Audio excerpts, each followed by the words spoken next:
At 69, Martina Navratilova remains a name that commands the world's respect, an enduring icon of modern women's tennis. She is not only the greatest tennis player of the 20th century, but also a figure who completely reshaped how an entire generation viewed strength, determination, and resilience. With 18 singles Grand Slam titles, 31 doubles titles, 10 mixed doubles titles, and a total of 59 Grand Slam trophies, Martina became the queen of all surfaces. Her record of 9 Wimbledon titles, the hallowed ground of tennis, remains unbroken. She held the world #1 ranking in women's singles for over 332 weeks, topped the doubles rankings for 237 weeks, and achieved a streak of 74 consecutive wins, etching her name forever into history. Martina's career is measured not just by trophies or rankings but by her influence beyond the court. A pioneer in physical fitness, she inspired the world with her unrelenting fighting spirit. Yet, behind the immortal glow of her achievements lie shadows few can fathom. Martina has faced cancer 3 times in 2010 and 2023, battling both breast and throat cancer, and lives with the haunting fear that the disease could return at any moment. The woman who once dashed across courts with tireless legs now moves slowly, her body weakened by chemotherapy. The woman who overcame poverty and societal prejudice now fights searing muscle pain, sleepless nights, and the loneliness that lingers when the stadium lights dim. But even in her most vulnerable moments, Martina ignites a desire to live, to be a wife, a mother, an ordinary person smiling in the embrace of family, and to leave the world not just with records, but with an immortal message that courage can overcome any darkness. Martina Navratilova was born in Prague on a cold autumn morning in 1956. At the time, Czechoslovakia was still shrouded in the aftermath of war and heavy political upheaval. For a newborn child, the world should have been a safe, warm place in the arms of parents. But for Martina, that never existed. Her parents divorced when she was 3, leaving a vast emptiness in her young heart. Her biological father vanished from her life almost entirely, reduced to a faint name in her memory, a figure whose love she never fully experienced. Whenever she saw other children being taken to play or walked to school by their fathers, she would lower her head, hiding eyes full of longing in the cold Prague afternoon. The small house where Martina grew up had little but cracked walls and biting cold. Prague winters were harsh, but in the tiny room of the little girl, the cold was even more piercing than outside. At night, Martina had no soft bed, no teddy bear or doll like other children. All she had was a thin blanket, a worn pillow, and sometimes a wooden drawer hastily lined with scraps of fabric as her sleeping place. On those nights, the howling wind through the door cracks blended with the growling of her hungry stomach, forming a somber melody that etched deep loneliness into the child's soul. Toys were an almost foreign concept in Martina's childhood. In her memories, there were never afternoons spent with puzzles, no first bicycle, no doll to hug while sleeping. The only thing she held was an old wooden tennis racket, its handle worn smooth, given to her by her mother and stepfather as a fragile consolation. To another child, it might have been just a piece of sports equipment, but to Martina, it was an entire world. She clung to that racket like a friend, a hope, a refuge from the storms in her heart. Many nights, in a dark and freezing room, Martina placed the racket beside her pillow, whispering to it as if it could listen. That child found warmth not from a father, not from life, but from a lifeless piece of wood. Martina was more sensitive than most children her age. The absence of her father left her feeling abandoned. In class, she was quieter, had fewer friends, and carried a sense of inferiority, feeling she wasn't as complete as others. But that very lack drove her to cling to tennis as her only escape. When she held the wooden racket, she was no longer the forgotten girl. She became a small warrior battling a cold world. The practice courts were far from welcoming. They were rough gravel patches, sometimes thinly covered with red clay.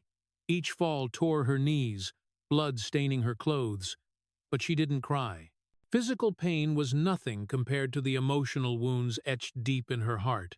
She learned to stand up, brush off the dust, and keep hitting, as if pausing would let the darkness swallow her whole.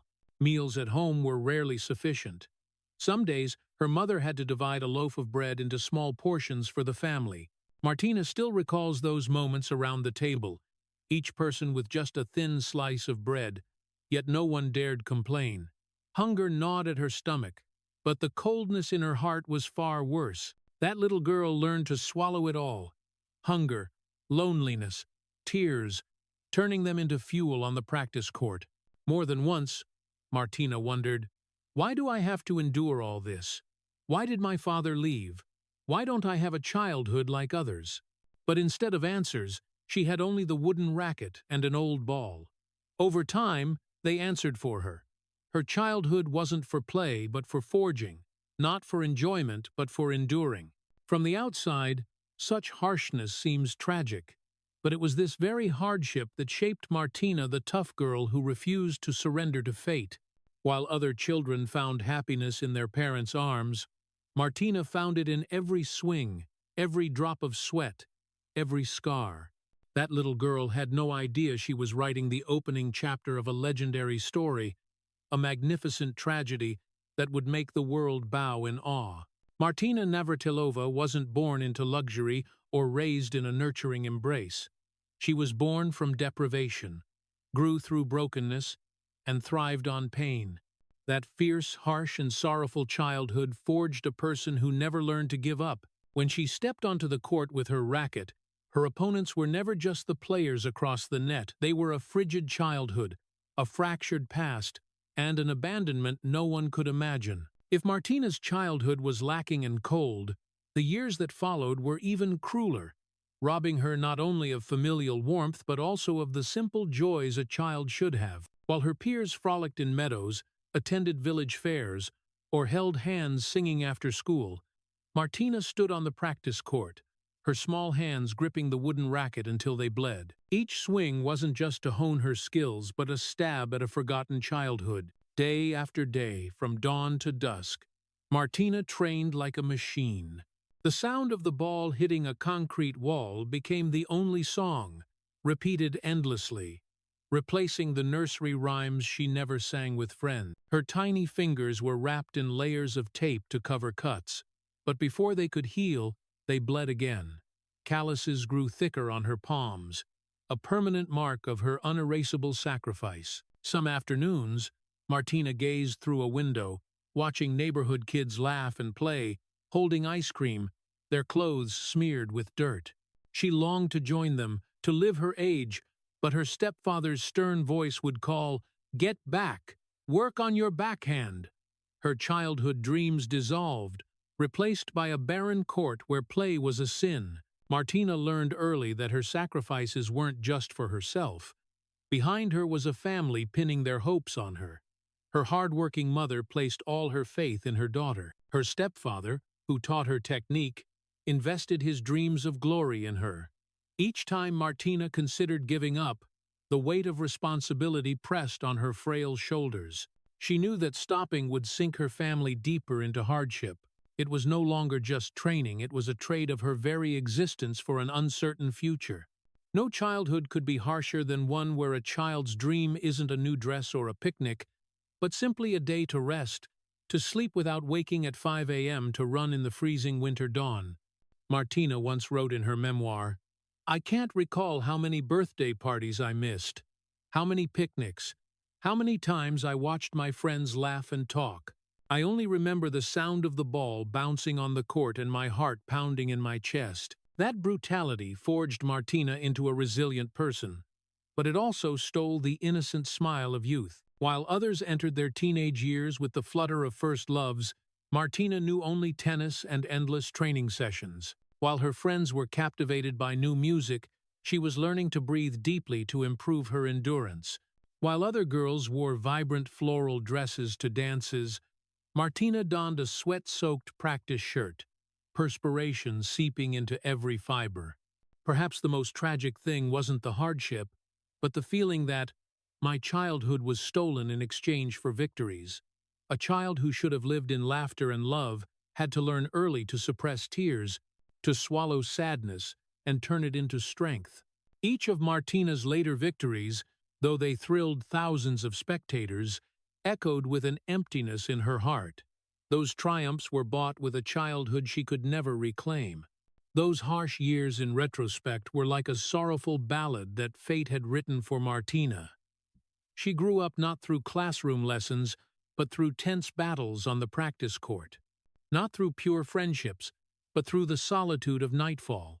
Not through youthful adventures, but through aching knees and cracked hands. And those very losses forged an iron-willed tennis player, a global legend, but they also left scars in her heart that would never heal. Her childhood years were stolen by tennis, but Martina Navratilova's fate held another wound, deeper and haunting her for life: the pain of losing her homeland. In 1975, at just 18, Martina was an emerging star in world tennis. The wooden racket had carried the girl from Prague's shabby courts to the spotlight of the U.S. Open. But ironically, at that moment, amid cheers and glory, she faced a fateful choice: remain in Czechoslovakia, where a restrictive regime stifled all freedom, or leave everything behind to live true to her dreams and talent. It wasn't an ordinary choice, it was a sentence of exile. Martina was still a young girl, clinging to simple longings for family and the warmth of a home. But behind her was a harsh government, constantly monitoring and controlling athletes' every move. Her international trips were scrutinized, her words weighed carefully, and most crucially, she wasn't allowed to be herself. That suffocation increasingly choked the heart of a girl already familiar with loneliness. And one afternoon in New York, Martina made the most painful decision of her life: to seek political asylum in the United States. The moment she signed the asylum application, her hand trembled, tears falling on every letter. In that instant, Martina knew she wasn't just signing a paper, she was tearing away a piece of her flesh. She knew she'd be leaving her homeland with no promise of return, that she'd no longer hear the familiar church bells, smell the earth after rain in Prague, or walk the streets where she once played as a child. Everything was left behind, like a door slammed shut forever. They called her a traitor. Czechoslovakia's state media vilified her. Old friends turned their backs, and many relatives dared not mention her name for fear of repercussions. The price of freedom was isolation, the humiliation of being branded a deserter. Martina arrived in America with a few clothes, a racket, and a bleeding heart. She succeeded, yes, but inside she was hollow. She once said in a later interview, "I succeeded, but I no longer had a place to call home. That exile wasn't just homesickness, it was a spiritual scar that never healed." In the long nights in foreign hotels, Martina often sat alone, staring out at America's unfamiliar cities, silently recalling her mother's simple kitchen, the music of her siblings, the taste of a modest family meal. But those were only memories. There was no way back. She chose freedom, but that freedom came at the cost of permanent loss. On the court, every time she stood on the podium to receive a trophy, Martina smiled. But deep in her eyes was an undeniable sadness. People saw a champion, she saw an exile. When the American anthem played, she stood tall, but her heart bled for the Czech folk songs she could no longer hear openly. Each time American crowds cheered, she remembered the cold silence of her former compatriots who had turned away.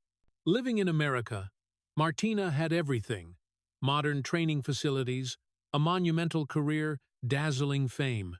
But she lacked one thing: roots. Without her motherland, she was like an uprooted tree, casting a wide shadow across the world but trembling in the wind. The greater her success, the deeper her loneliness. And that tragedy haunted her for life. It wasn't until 2008, after more than 3 decades, that Martina regained her Czech citizenship. But the void was too vast, the scars too hardened.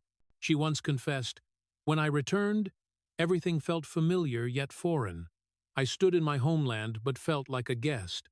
Her homeland had changed, and she belonged to a different kind of loneliness, The greatest tragedy wasn't leaving, it was never again feeling like she belonged. Martina Navratilova, the tennis legend who conquered the world, had a heart forever in exile.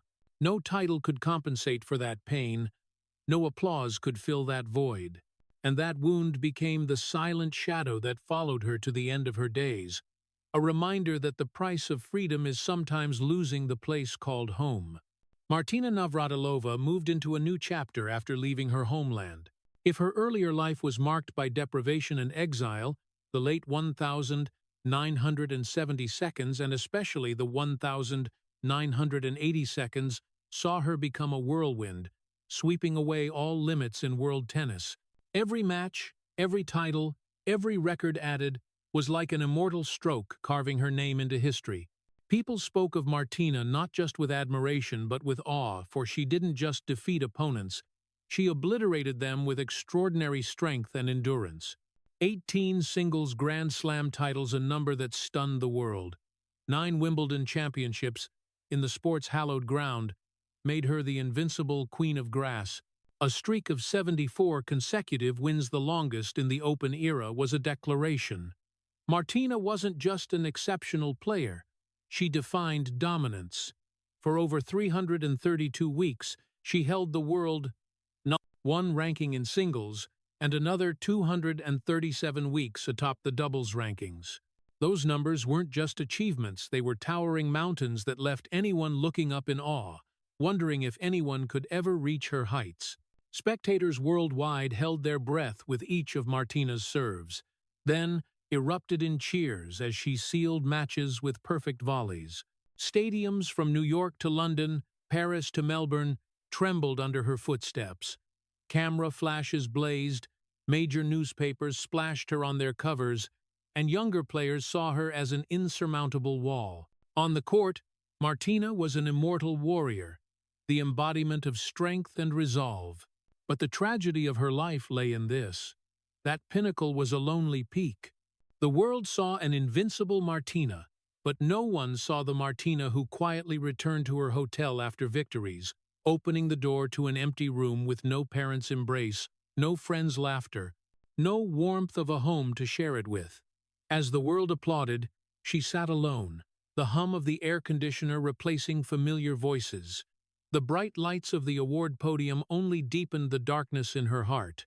Some nights, after lifting her 4th or 5th Wimbledon trophy, Martina would take off her medal, place it on the table, and quietly weep, not from exhaustion, but from realizing there was no one to share that moment with.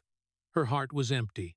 The photos in the next day's papers showed a smiling legend, but the night before, in a cold room, she felt like a lost exile, collapsing by the edge of the bed.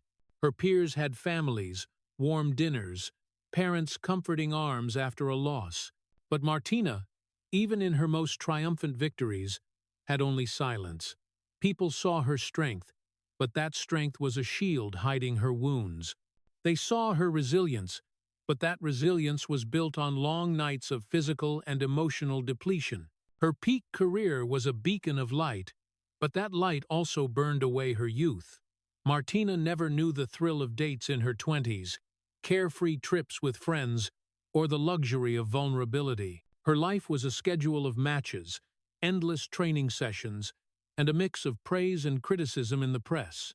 To hold her throne, she had to become a machine that fought back, battled on, but was never allowed to rest. Perhaps the most tragic image is after winning a Grand Slam final, when the crowd had gone, the stadium lights dimmed, and Martina returned to her hotel room. She'd set her racket on a chair and sit in silence. The gleaming championship trophy sat on the table, but in her eyes it only reflected loneliness. Amid blinding glory, she could still hear an overwhelming silence, the call of a lost childhood, the echo of a distant homeland, and the sob of a heart that had never been loved enough. For Martina, the height of her career wasn't just a string of victories, it was a long chain of days swallowing her own sadness, bearing her loneliness alone. The trophies in glass cases could never replace an embrace or fill the void in her heart. And so, though she was the greatest victor, she was also the greatest loser defeated in her own personal life. Martina Navratilova's glory was the envy of the world, but beneath that radiance was a lost soul, a woman who paid the price with her childhood, her homeland, and years of solitude. She stood at the pinnacle, looking down at the masses, but when she turned around, she saw only a long, empty road with no one by her side. That was the most tragic paradox of the legend. The higher she soared, the lonelier she became. If trophies and records were the light of Martina Navratilova's career, the shadow that followed her was Chris Evert, her friend, her rival, the only one who truly touched the wounds the public never saw. In tennis history, no rivalry was as enduring or fierce. 80 encounters, 60 finals, 14 Grand Slam showdowns. The score, 43-37 inches Martina's favor, but those numbers never told the full story. On the court, they were polar opposites. Chris Evert with her calm, gentle, patient demeanor. Martina Navratilova with explosive power, speed, and audacity. Fans called it a battle of ice and fire. Each match was not just a sporting contest, but a dramatic saga where two women bore the expectations of millions. The sound of rackets striking balls, shoes screeching on the court, and crowds roaring became the soundtrack to a personal tragedy only they understood. Martina once confessed in an interview, "Only Chris truly understood the brutal loneliness of being a legend." That statement cut like a knife, revealing that behind the most thrilling matches in history, these two found a profound connection. They didn't just compete to win, they fought to survive, to prove to the world how resilient women could be. But that very fight cost them dearly their youth, their carefree spirit, the ordinary romances others took for granted. Spectators saw them shake hands after matches, their gazes stern, sometimes sharing a brief embrace. Few knew that backstage, in the locker room, there were moments when they sat silently together, no words needed, just sharing the same air to feel that, "I'm not entirely alone." Martina, who left her homeland to live in exile, and Evert, who bore the weight of being America's perfect girl, both knew they were prisoners of their own fame. Their rivalry strangely nurtured a friendship. They pushed each other to their limits, exhausted one another, but also gave each other purpose. Without Evert, Martina would never have reached such heights. Without Martina, Evert wouldn't have had the drive to maintain her status for so long. An invisible bond existed between them. Respect, pain, and a friendship that transcended all prejudice. But even that friendship carried a tragic hue. They knew that to survive in the public eye, they had to remain rivals, never fully friends. They wore masks. On the court, mortal enemies. In their hearts, two souls longing for a longer embrace, a truer word of comfort. That truth only emerged years later, after they'd left their peak. Only then did they dare admit their lives were intertwined, not just by victories but by a shared loneliness no one else could understand. Martina often cried when speaking of Evert, not for losses, but for the moments they stood by each other when the world outside was too harsh. Evert once said, "Martina was the one I wanted to beat the most, yet couldn't live without." That statement held it all. The contradiction, the cruelty, but also the beautiful truth of a friendship forged in blood and tears. The Navratilova-Evert rivalry will forever be remembered as one of the greatest in sports history. But for them, it wasn't just greatness, it was a beautiful tragedy. The tragedy of two women who carried too much, endured too much, and could only find peace in each other's eyes. That's why, when her career ended, Martina didn't just remember the trophies, but Evert's handshake a reminder that in her loneliest journey, she at least had someone who understood her. The rivalry with Chris Evert made Martina Navratilova the focal point of the tennis world. But while she was an invincible warrior on the court, off it, she was about to enter a battle 1,000 times fiercer, one with no rules, no limits, and no spectators on her side. In 1981, at the peak of her career, Martina made a decision no female sports star had dared before. She publicly came out as gay. Understand, This was not today's era of openness. This was America in the early 1980s, when gay rights were still seen as alien, even shameful. Society, the media, brands, all turned their backs on those who dared to live authentically. For a tennis star like Martina, her seemingly untouchable career became fragile overnight. After coming out, lucrative endorsement deals vanished one by one. Companies that once proudly displayed her image on billboards quietly removed them, as if erasing any trace of their association with the gay woman. Newspapers that had praised her now changed their tone, branding her a rebel, even sordid. On the stands, amidst the cheers, jeers, and boos began to emerge, targeting her sexuality rather than her shots. Martina kept competing, but the pain wasn't in losses, it was in the invisible boycott surrounding her. She once said bitterly, "I conquered the world on the court, but lost the battle to be accepted as myself." That was the tragedy of someone who dared to live truthfully in a society unready to accept that truth. Each day felt like a trial, with Martina standing in the dock and the public as cold judges. People stopped talking about her thunderous serves or perfect volleys, instead scrutinizing her clothes, her haircut, or who was by her side. A tennis legend became an object of mockery and scorn. In the long nights returning to her hotel room alone, Martina felt a suffocating loneliness. But what set Martina apart was her resilience. She didn't stay silent, didn't hide, didn't apologize for who she was. Despite the cost, she chose truth. She stepped onto the court, racket in hand, her gaze unwavering. Each swing was not just for points but a declaration, "I have the right to exist as myself." It was a quiet but powerful rebellion that no prejudice could defeat. Yet, the price was steep.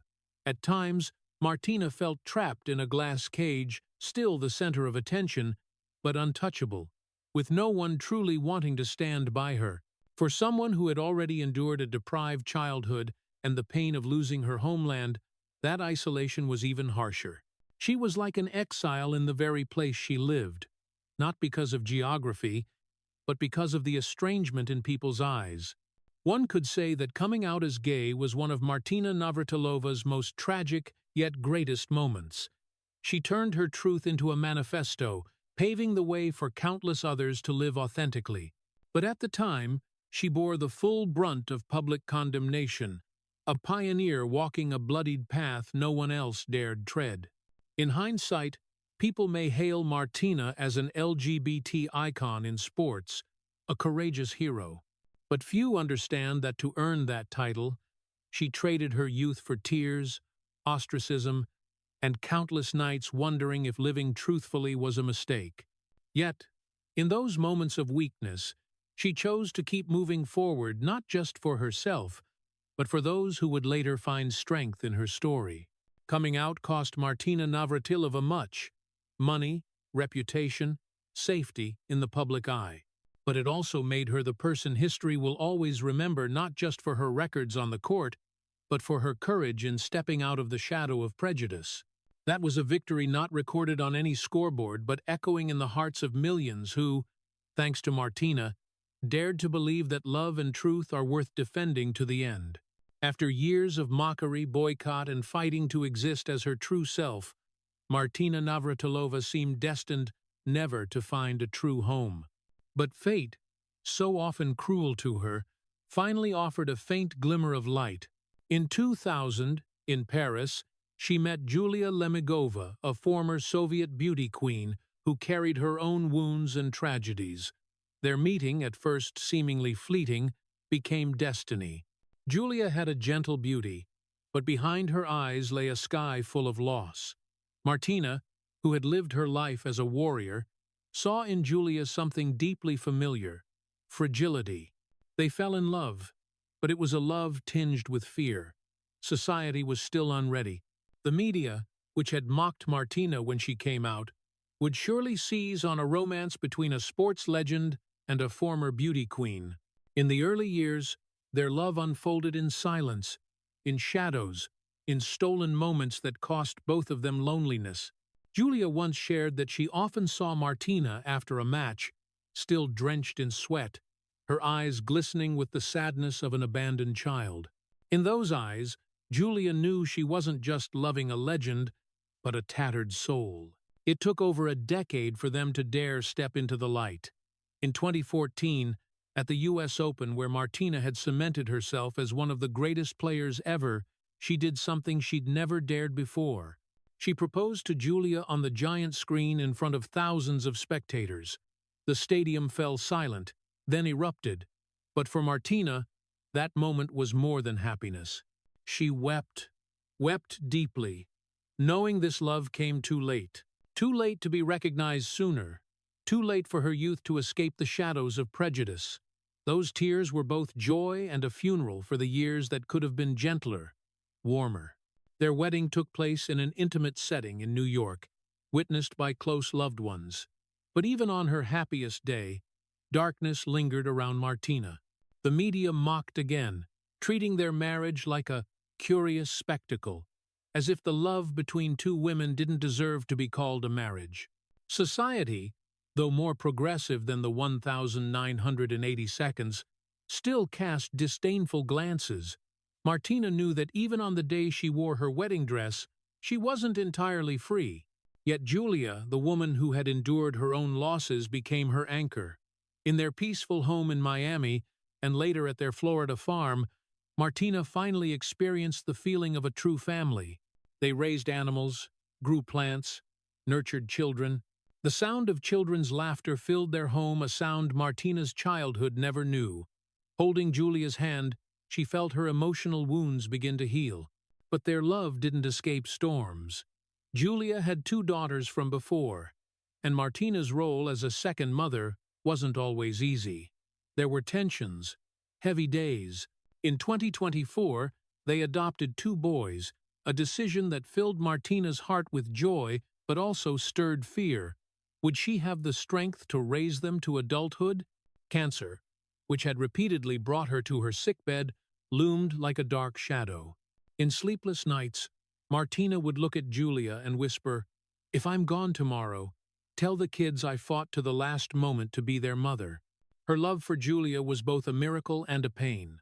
A miracle because, after years of loneliness, she found an embrace, a home. Pain because it came so late, leaving her with the regret that her youthful years were swallowed by the darkness of prejudice. Julia's embrace healed but also stirred sorrow. Why did society make her wait so long to love openly? Martina Navratilova had stood on the highest podiums, claimed every record imaginable. But only at 58 did she get to wear a wedding dress and name her love publicly. The image of her kneeling to propose to Julia on the US Open's giant screen was one of the most beautiful yet tragic moments. Beautiful because it proved love could triumph. Tragic because it came after so many years of loss, after youth had passed, after wounds had deepened. That love, ultimately, was the flame that kept Martina standing against illness and new challenges. Julia was a reminder that life, however cruel, still held room for happiness. But for Martina, that happiness always carried a bitter taste. The joy of loving fully, mixed with the pain of it being too late to live it sooner. And perhaps that was the greatest tragedy of a heart that had weathered too many storms. Love with Julia gave Martina a belated home, but it couldn't erase another wound, one etched deep into her soul since 1975. The pain of exile. For 30 years, Martina couldn't return to Czechoslovakia, the land where she was born, where she first held a wooden racket. To be free, to live authentically, she had to leave, and the cost was being labeled a traitor.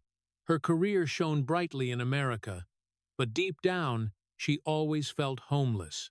Many times, during long travels worldwide, Martina would hear a Czech folk song or an old lullaby her mother once softly sang. A few notes were enough to blur her eyes. Her whole body trembled with an indescribable longing.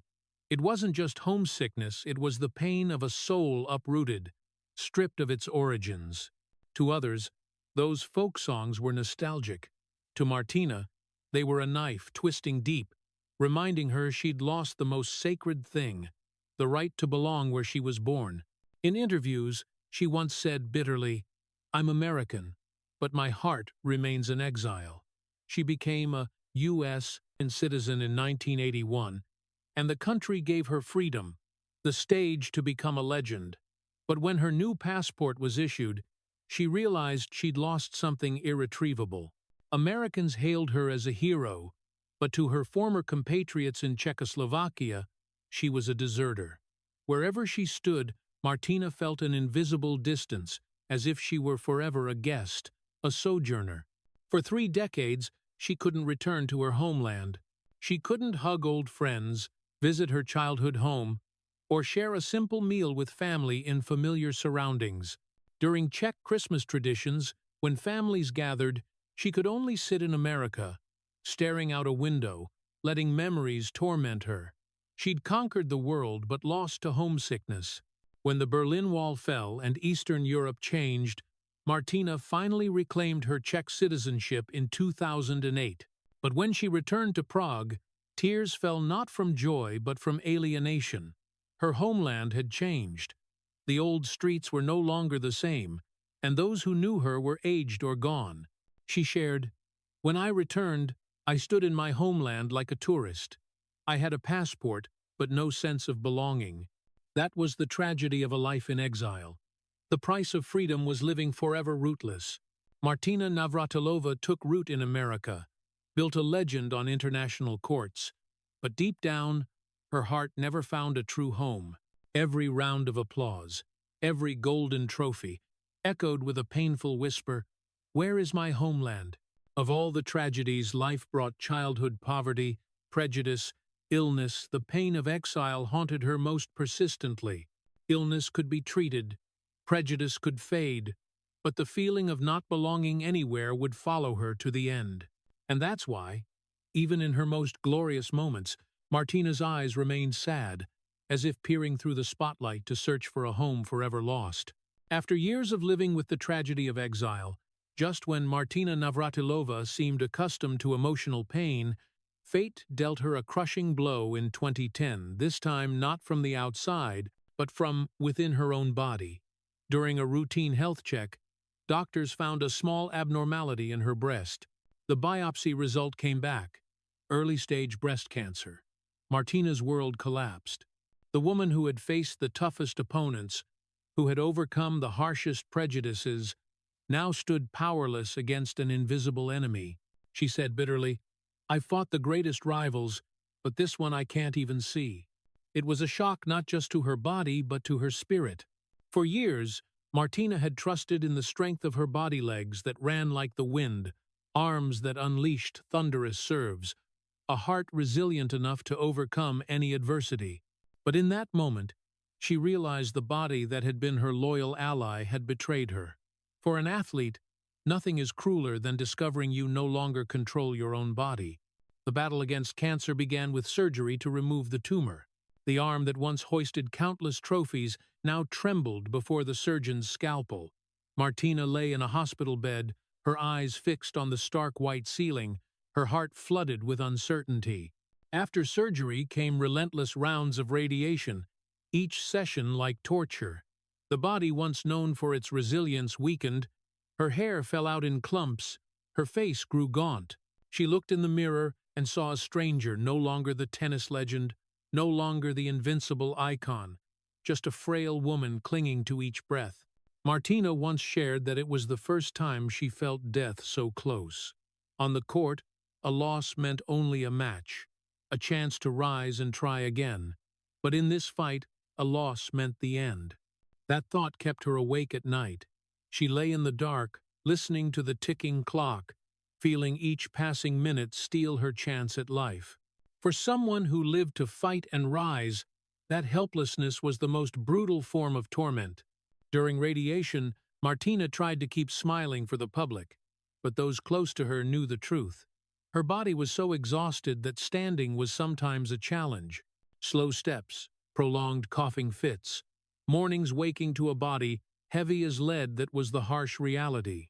Her short hair thinned, each strand falling like a reminder that her immortality on the grass was an illusion. Julia Lemegova, her partner, stayed by her side, holding her hand through every treatment. But even in that loving embrace, Martina couldn't escape the sense she was inching toward the end. She once said, "On the court, I knew how many sets, how many games I'd play. In this fight, I don't know how many days I have left." The tragedy wasn't just physical pain, but a spiritual wound.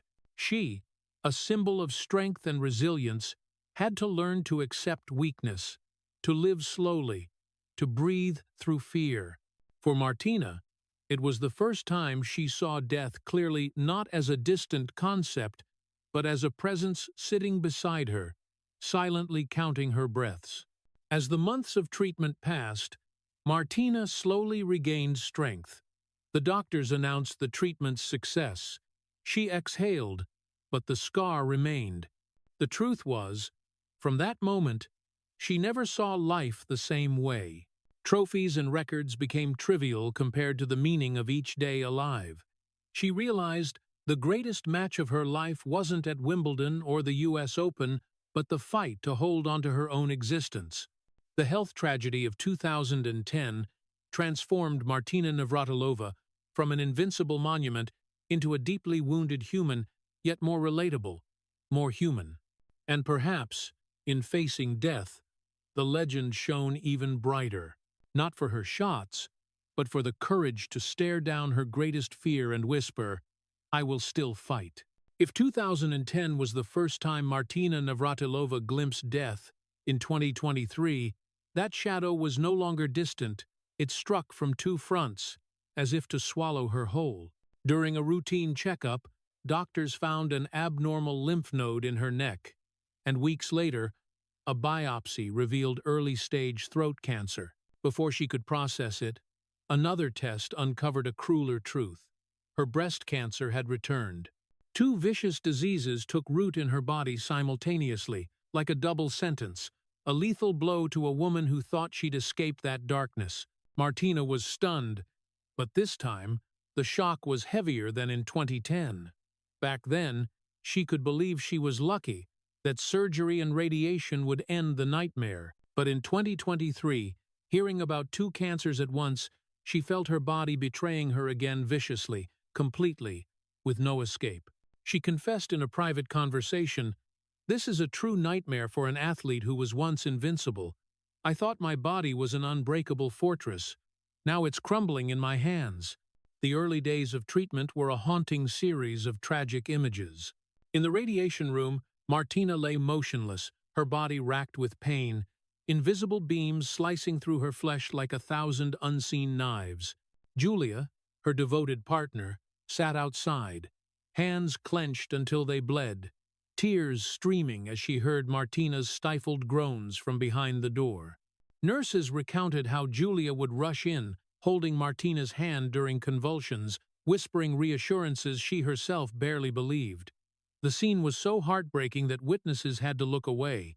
A legend who once raced across courts like the wind now trembled like a leaf in a storm of illness. The worst wasn't the physical pain, but the loss of control. For an athlete, controlling the body is everything. Throughout her career, Martina prided herself on commanding her legs, pushing her heart beyond imagination, syncing every breath with the ball's rhythm. But now her body rebelled. Some mornings, she couldn't lift a spoon. Some nights, she coughed until she choked. Some moments, she leaned on Julia to take a few steps in the house. That humiliation and pain were unmatched. "I lived my life mastering my body. Now it belongs to cancer." Her hair, once a symbol of her fierce image, fell out again in clumps. Each strand hitting the floor was like a funeral bell. Her gaunt face, hollow eyes, trembling hands all turned Martina into a shadow of herself. People still called her a legend, lauded her on TV, but she knew that image was now a memory. The reality was endless treatments, bitter medication, and the fear that the end might come soon. Julia became her only pillar in those months, but even love couldn't shield the cruelty. Some nights, Julia sat by the bed, watching Martina drift in fitful sleep, pain etched on her face, tears streaming down her own. She knew the woman she loved had conquered the world, but this fight had no cheering crowds, no scoreboard, only terrifying silence. Julia once whispered, "My hero, don't give up. Keep fighting, if not for me, for yourself." Through tear-blurred eyes, Martina gave a weak smile and nodded. 7 months of treatment were 7 months in hell. Each day, Martina had to relearn to eat, to swallow tiny bites, to walk like a toddler taking first steps. Some days, her throat burned so much she couldn't speak a full sentence, only hoarse sounds. Yet, miraculously, in that weakness, she found strength. The woman who won 59 Grand Slam titles learned to cherish each spoonful of soup, each step, each breath. In June 2023, after countless tests, doctors announced no signs of cancer. The sterile hospital room, filled only with the hum of machines, erupted in sobs. Julia held Martina tightly, both trembling as if they'd survived a shipwreck. The world rejoiced, headlines proclaiming Martina cancer-free. But only those closest knew. Her health was no longer what it was. Her body was depleted, her endurance gone, and the inner scars would haunt her forever. Martina smiled when she heard the news, but it was the smile of a surviving warrior, not a triumphant victor. She understood that cancer was like an enemy lurking in the shadows. It could be pushed back, but never fully vanquished. Each day after, looking in the mirror, she whispered, "I escaped, but I'm no longer invincible." The dual cancer of 2023 was a devastating blow in Martina Navratilova's life. It didn't just erode her health, it tore apart the cloak of immortality the public had draped over her. It transformed her from a superhuman legend into a flesh-and-blood human, fragile, trembling, but also more beautiful and relatable than ever. And in the deep eyes of the legend, one thing was clear: she would keep fighting, not for another Grand Slam, but to hold on to each day with the ones she loved, her small family, and the unyielding pride that never surrendered. The dual cancer of 2023 left Martina Navratilova physically and emotionally depleted, but fate wasn't done testing her. Just as her body emerged from the storm of illness, another storm arose from the very community she had fiercely defended, the LGBT community. Throughout her career, Martina had been a trailblazer, coming out as gay in 1981 when the world was steeped in prejudice. She lost contracts, reputation, and endured countless insults to pave the way for others to live authentically. Yet, 4 decades later, she became a target of attack from that same community. The fire started with her candid statement about transgender athletes competing in women's sports. Martina, with her fierce nature and deep belief in fairness in sports, argued that allowing male-to-female transgender athletes to compete in women's events could create an unfair disadvantage. She called it cheating, a heavy word that instantly ignited a firestorm. Within days, the media exploded, and social networks erupted. The woman once hailed as a pioneering icon was now labeled a traitor, outdated, even an enemy of her own community. Oh, Athlete Ally, the organization Martina had advised, where she lent her voice to LGBT athletes' rights, issued a statement removing her from their advisory board. The decision was a dagger to her heart. The woman who had devoted her life to defending a cause was now cast out by those carrying its flag. In anguish, she said in a private conversation, "I fought for them my whole life, but in the end, I was left behind." That pain echoed the betrayal she felt when her homeland turned its back on her years ago. The difference was, this time, the betrayal came from those she thought of as family. Each online criticism was a knife. Each article condemning her was a spiritual death sentence. The woman who once stood proudly on Wimbledon's champion podium now retreated to her small home, avoiding the spotlight, shunning interviews. Not out of fear, but exhaustion. Her strength was drained after chemotherapy, and now her spirit was torn apart by those she once called allies. Julia Lemegova stayed by her side, holding her as she wept. But even that love couldn't erase the loneliness. The solitude didn't come from lacking someone nearby, but from a heart abandoned in a crowd. Martina realized she was no longer an unshakable icon. The old glory was now a burden, and the society that once celebrated her had no qualms about pushing her to the sidelines. Some nights, Martina sat alone in a dark room, recalling her 5-year-old self when she came out as gay, when everyone turned away, when she had to steel herself against the world. 40 years later, she was back in that same place, alone, fighting. The difference was, her hair was now gray, her body worn, and her strength no longer enough to endure as before. She sighed. I'm used to loneliness, but this time, it hurts more, because I was abandoned by the very people I sacrificed to protect. End of quote. The world may remember Martina for her thunderous shots and golden trophies, but deep down, she wanted to be remembered as someone who dared to live authentically, love genuinely, and fight fiercely. For that truth, she accepted the cost. But when darkness fell, when the applause faded, when the flags waving out there no longer bore her name, Martina sat quietly in her small room, facing the harshest loneliness. Once again, she didn't fall, but her heart bled.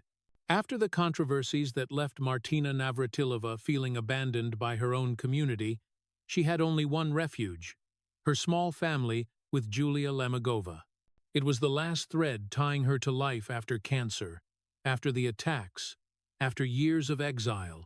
Then, in 2024, with her health just barely stable, Martina and Julia decided to adopt 2 boys. For many, it was joyful news, a miracle. But for Martina, it was more than happiness. It was a chance to make up for her own childhood, to give those children the home she never had. The first day she held her 2 young sons, Martina's eyes welled up, as if seeing a long-lost piece of herself finally found. She whispered, "You are the last gift life gave me." Her heart, scarred by illness and loneliness, found a new reason to beat. But alongside that, a new fear crept in. Would she have enough time? Would her fragile health let her see them grow? Each time she saw their smiles, she heard a clock ticking in her heart, each tick cold and relentless. The new family seemed like it would be a peaceful anchor, but reality was far more complex. Julia already had 2 daughters, Emma and Victoria, from before. Adding 2 adopted boys widened the family's divide. The grown daughters struggled to accept the sudden presence of new siblings. They felt sidelined by the decision, their mother's love divided, and unconsciously distanced themselves from both Julia and Martina. Family dinners, meant to be warm, sometimes sank into awkward silence. Martina, with a heart already bearing too many scars, felt that chill keenly. She tried to bridge the gap. She shared stories of her childhood, of sleeping in a wooden drawer instead of a crib, of the worn racket that carried her through a poor youth. Martina wanted Julia's daughters to know she didn't intend to steal their love, only to share it. But those stories sometimes only widened the gap, reminding them she was an outsider entering their family, without shared blood. In quiet nights, when Julia slept, Martina sat alone in the dark, her frail hand tracing a family photo. Her eyes brimmed with tears. She wondered, I conquered the world, but I might lose in my own family. That question haunted her, a sad melody on repeat. On the court, she always knew what to do to win: train, strategize, endure. But in a family where love and emotions were so fragile, she felt powerless. Her health deepened her fears. Each hospital checkup made her think of her adopted sons. She worried they'd grow up with only faint memories of a sick mother, not a complete home. She feared she wouldn't have the strength to take them to school, teach them to hold a racket, or tell them how deeply she loved them. Julia tried to be her anchor, but Martina knew the tension with her stepdaughters wasn't easily resolved. It suffocated her. After years of living in the loneliness of fame, all she wanted in her final days was a family, yet even that simple dream wavered. Sometimes, when her son's laughter filled the house, Martina watched silently, her eyes glistening. In their childish giggles, she heard echoes of her own deprived life. She yearned to leave them memories of a complete home, something she never had. But at 69, with a body worn by illness, Martina knew love alone couldn't heal everything. Family, like tennis, was a battle. But this time, her opponents weren't Chris Evert or Steffi Graf, they were time, illness, and the invisible distance in human hearts. Deep down, Martina still believed love could redeem. But the fear of failing in her own family after conquering the world was the newest, most painful tragedy for a woman who had spent her life fighting. Martina Navratilova once whispered in the darkness of her room, "I've won the world, but I could lose in my own family." Yet, even in that fear, no one could deny that she left behind a colossal legacy, transcending the boundaries of tennis, even the meaning of an athlete. Over 4 decades of professional play and beyond, Martina achieved records that generations still look up to in awe. 59 Grand Slam titles, an astonishing tally, including 18 women's singles, 31 women's doubles, and 10 mixed doubles. It's not just an achievement, but proof of extraordinary resilience, of an unyielding spirit. 9 Wimbledon trophies crowned her the Queen of Grass, 332 weeks, as world known. 1-inch singles and 237 inches doubles enshrined her in tennis's immortal pantheon. In 2000, Martina was officially inducted into the Hall of Fame, a place reserved for those who become monuments. In sports, that is the pinnacle, immortality. But perhaps Martina's greatest legacy isn't in those cold numbers. It lies in her courage to live authentically, to come out as herself, in an era when doing so meant a shattered career. In 1981, when American society still viewed gay people with contempt, Martina stepped forward, facing the world, accepting vilification, losing contracts, embracing loneliness. That act, though it wounded her deeply, paved the way for others. Today's LGBT athletes can compete and live authentically because Martina took the bullets. Martina wasn't just a champion on the tennis court, she was a champion of truth. While others chose silence to protect their status, she spoke up even when it meant rejection. While others bowed to power or prejudice, she held her head high, knowing she'd walk alone. That courage is her immortal legacy, untouched by illness or time. Yet, paradoxically, that legacy was built on blood, tears, and loneliness. To achieve those records, she sacrificed her childhood, family, even her homeland.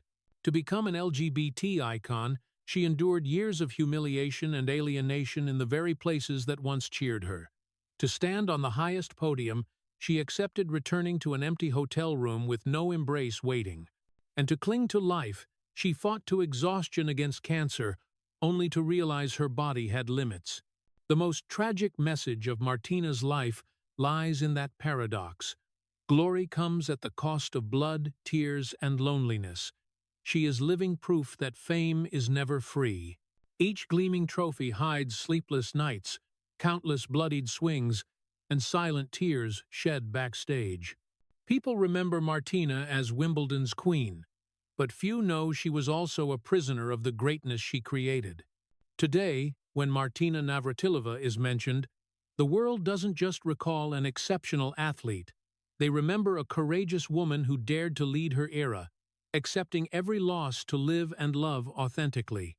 They remember a voice, hoarse from radiation, still offering powerful advice to the young, "Don't be afraid to be yourself." They remember a legend who proved sports isn't just about scores, but about dignity, pride, and a voice for justice. But when the lights dim, the stands fall silent, and people leave, Martina faces the darkness again.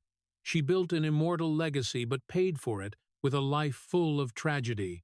And perhaps it's that interplay of light and shadow that makes Martina Navratilova a legend, not just of sport but of courage and human pain. Martina Navratilova's great legacy, 59 Grand Slam titles, immortality in the Hall of Fame, the image of a woman brave enough to come out when no one dared, is inseparable from a life journey full of blood, tears, and loneliness. Looking back, Her life is like an epic novel, beginning with a poor girl in Prague, passing through the brutal chapters of exile, exploding with Wimbledon's glory, and closing with battles against cancer and reflections on love, family, and solitude. Martina was born into a broken family. Her parents divorced when she was 3, leaving an invisible void she could never fill. Her childhood was cold Prague winters, sleeping in a room without warmth, no dolls or teddy bears, only an old wooden racket to cling to as a friend. While other children played carefree, she trained until her hands bled. As teenage dreams of romance sparked, she stepped onto the court like a machine. Her childhood was stolen for victories, and her first tragedy was never living as a child. In 1975, at just 18, Martina faced another sacrifice, not her childhood, but her homeland. Seeking asylum in the U.S. during the U.S. Open branded her a traitor in her compatriots' eyes. For 30 years, she couldn't return to Czechoslovakia, couldn't breathe Prague's damp earth, couldn't hear familiar church bells. Each time she heard a Czech folk song, she wept like a lost child. She once said bitterly, "I'm American, but my heart remains in exile." The price of freedom was a lifetime of exile, never truly belonging anywhere. In that loneliness, she wrote tennis's most glorious pages. 18 singles Grand Slams, 9 Wimbledon titles, a 74-match winning streak, unimaginable numbers cementing her as the Queen of Grass. On the court, she was fire, a storm, an impassable steel wall. But when the stage lights faded, she returned to empty hotel rooms, where silence devoured her. Radiant glory contrasted with lonely darkness, a painful paradox only a legend could understand. In those peak years, one person truly touched Martina's solitude. Chris Evert. 80 matchups, 43 wins to 37 losses, but numbers don't tell all. They were foes on the court but soulmates off it. Martina once confessed, "Only Chris understood the brutal loneliness of a legend." That respect and friendship became a rare solace in a stormy journey. In 1981, another shock struck not from the court but from her courageous heart. Martina came out as gay. In a deeply prejudiced American society, that decision was a sentence. She lost contracts, faced media mockery, and endured jeers from the stands. Yet she stood firm. "I conquered the world on the court, but lost the battle to be accepted as myself." She lived authentically, accepting every loss, so future generations could walk easier. That was a victory beyond scores, won through sacrifice. It wasn't until 2000 that she met Julia Lemegova, the woman who became her life partner and anchor. They loved in silence, in fear, until 2014 when they dared to marry publicly. The image of Martina kneeling to propose to Julia on the U.S. Open's giant screen was one of the most beautiful yet tragic moments. Beautiful because love triumphed over prejudice. Tragic because it came so late, after her youth had drowned in the darkness of loneliness. But fate didn't spare Martina. In 2010, she was diagnosed with breast cancer. Surgery, radiation, hair loss, weakness. It was the first time she felt death so near. She learned to see life differently. Each day alive was a gift. Then, in 2023, tragedy struck harder: dual cancers, throat and breast. The legend who once dominated courts now convulsed in pain during radiation, with Julia holding her hand, weeping. She gasped, "This is the true nightmare for an athlete once invincible." In June 2023, doctors declared her cancer-free, but her health remained fragile, and cancer's shadow loomed like a suspended sentence. Meanwhile, another tragedy came from the very community she had fought for. Martina's candid remarks on transgender athletes sparked backlash, leading to her removal from Athlete Ally and fierce criticism. The woman who sacrificed her career to pave the way for LGBT rights was now abandoned by that community. She choked out, "I fought for them my whole life, but in the end, I was left behind." The pain was like a new scar over old ones, betrayal from the place where she had placed her trust. In 2024, Martina and Julia adopted 2 boys. The sound of children's laughter filled their home, a miracle soothing her heart. But tensions with Julia's daughters from a previous relationship created distance, making family dinners sometimes heavy. Martina sat silently at night, wondering, I conquered the world, but I could lose in my own family. For someone who lost her childhood, her homeland, and now had fragile health, the fear of failing in her small home hurt more than any defeat on the court. And yet, looking back, all those tragedies, lost childhood, exiled homeland, battles with illness, society's rejections wove an immortal legacy. Martina is more than 59 Grand Slam titles, more than 9 Wimbledons, more than the Hall of Fame. She is a symbol of courage, proof that one can pay with blood, tears, and loneliness, but leave behind an inspiration that never fades. The final image the world will remember of Martina isn't just her thunderous volleys, her embraces with Chris Evert, or moments lifting golden trophies. It's a tragic, immortal image. Martina Navratilova, hair short from chemo, standing in an empty Wimbledon, holding her childhood wooden racket, eyes fixed on a gray sky. A woman once called a traitor, shunned, struck down by illness but never defeated. And her final message, for America, the country that gave her freedom but also exacted loneliness. Courage is great, but its price is loneliness. And in that loneliness, a legend is born. Reading Martina Navratilova's story, I feel both pity and admiration for a woman who paid nearly everything to live authentically and achieve greatness. From the Prague girl clutching a wooden racket in a cold room to the 8-year-old signing an asylum request in 1975, carrying the wound, I'm American, but my heart remains an exile. Martina rose to the pinnacle with 18 singles Grand Slams, 9 Wimbledons, and a 74-match win streak, yet returned each night to an empty hotel room. That loneliness was understood only by Chris Evert in their 80 matchups, a friendship forged in sweat and tears. In 1981, she came out as gay, losing contracts and facing scorn. In 2010 and 2023, she battled cancer twice, then dual cancers, convulsing in radiation while Julia wept, holding her hand. The moment she knelt to propose at the U.S. Open, 2014, was beautiful yet late. Adopting 2 sons, 2024, was a miracle shadowed by the fear, I conquered the world, but I could lose in my own family. Even the transgender sports controversy left a wound when the pioneer was criticized by her own community. The final image, short hair from chemo, holding a wooden racket in an empty Wimbledon, reminds us courage has a cost.